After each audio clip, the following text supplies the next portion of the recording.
जय श्री राधे, जय श्री सीताराम। नमस्कार, मैं आचार्य सिद्धिकांत जी आप लोगों के समक्ष ज्योतिष से संबंधित बड़ा ही सुंदर जानकारी लेकर के आया हूँ। प्रायः हम लोग ये जानना चाहते हैं कि हमारा भाग्योदय कब होगा। हर व्यक्ति की यह चाह होती है कि हम इतना स्ट्रगल कर रहे हैं पर हमको उसका पूर्ण लाभ क्यों नहीं मिल रहा है। हर कोई जानना चाहते हैं। कई बार हम ज्योतिषियों के पास परामर्श लेने भी जाते हैं कि महाराज हमारा भाग्योदय कब होगा और कैसे होगा। कई लोगों की कुंडली देख करके ज्योतिष परामर्श के अनुसार यह निकल के आता है कि इस जातक का भाग्योदय विवाह के बाद होगा। तो फिर भी हम मन में भ्रमित रहते हैं कि वास्तव में विवाह के बाद होगा भाग्योदय या कब होगा, और कब होगा तो कितने वर्ष की आयु में किस व्यक्ति का भाग्योदय होगा। यह जानने के लिए हम लोग बहुत उत्साहित रहते हैं। तो हम अपने ही कुंडली में स्वयं कैसे देखें कि हमारा भाग्योदय कब होगा, विवाह के बाद होगा या किस वर्ष में होगा। तो इस चीज को आज हम जानेंगे कुंडली के अनुसार। तो आइए समझते हैं। एक अपना लग्न कुंडली खोल करके अपने सामने रख लीजिए, या फिर हमारे पास जो चक्र है इसमें देखें और नोट करें। तो ये देखते हैं लग्न कुंडली। कोई गुना नहीं, कोई गणित नहीं करना है हमको। सरलता पूर्वक साधारण सिद्धांत के द्वारा हम इसको समझेंगे। तो सबसे पहले आपके पास जो भी कुंडली हो, चाहे वो आपकी कुंडली हो या आपके किसी जानने वाले की कुंडली हो, अगर है तो आप उसको खोल करके अपने सामने रख लीजिए, और नहीं है तो हम जो ये कुंडली लिए हैं इसमें आप देखें और समझें, साथ ही साथ इसको नोट करें। तो आपको सरलता पूर्वक समझ में आ जाएगा, कोई कठिन नहीं है, ध्यान दे बस। ये हो गया लग्न कुंडली। लग्न कुंडली में 12 घर होते हैं, जिसको हम 12 भाव कहते हैं ये पूरा, और ये कुंडली का अंग कहा गया, जिसमें से ये होता है लग्न। ये लग्न होता है जिसको हम प्रथम भाव कहते हैं। अब इसमें कोई भी अंक लिखा हो उससे नहीं मतलब है। जैसे इसमें 3 लिखा है तो इससे कोई मतलब नहीं है। कोई भी कुंडली में ये जो पहला भाव होता है इसको लग्न कहते हैं, ये पहला भाव होता है। अब इसमें जो ये राशि अंक लिखा है ये राशि होती है, और इसका जो स्वामी होगा वह यहाँ का मालिक कहलाएगा। तो सिद्धांत ये है कि हमारा भाग्योदय कब और कैसे होगा। तो सबसे पहला सिद्धांत है सप्तमेश। सप्तमेश किसे कहते हैं, सप्तमेश कौन है? तो यहाँ से हम 7वें घर तक गिनेंगे। पहला घर ये है लग्न, तो यहाँ से हम 7वें घर तक गिनेंगे। 1 2 3 4 5 6 7। ये 7वें घर में कौन सा अंक लिखा है? 9। तो 9 अंक का स्वामी, ये 9वीं राशि हुई। 9वीं राशि हुई धनु। तो इसका स्वामी जो ग्रह होगा वही इसका मालिक कहलाएगा, उसी को कहते हैं सप्तमेश। तो यहाँ 9 अंक लिखा है, ये देखिए आपके सामने लिखा है राशि और स्वामी। तो अपना क्या है 9 अंक इसमें ढूंढेंगे। तो 9 और 12 का स्वामी होता है गुरु, यानी धनु और मीन का स्वामी होता है गुरु। तो इस कुंडली का सप्तमेश हुआ गुरु। तो सिद्धांत कहता है कि सप्तमेश या शुक्र अगर 3, तीसरा भाव 1 2 3 गिनेंगे, 3 6, छठा भाव 1 2 3 4 5 6, 3 6 10 या 11वें भाव में अगर शुक्र या सप्तमेश बैठा हो, या तो सप्तम भाव का स्वामी कौन हुआ?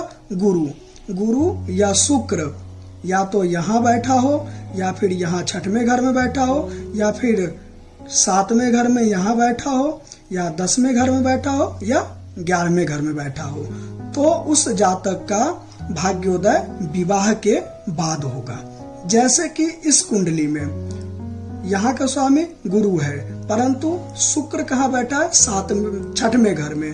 तो इस जातक का भाग्योदय विवाह के बाद होगा। अब हम जानते हैं अगला सूत्र कि और भी जो लोग हैं उनका भाग्योदय कैसे होगा। तो आप पूरी वीडियो को देखें और सरलता पूर्वक समझें।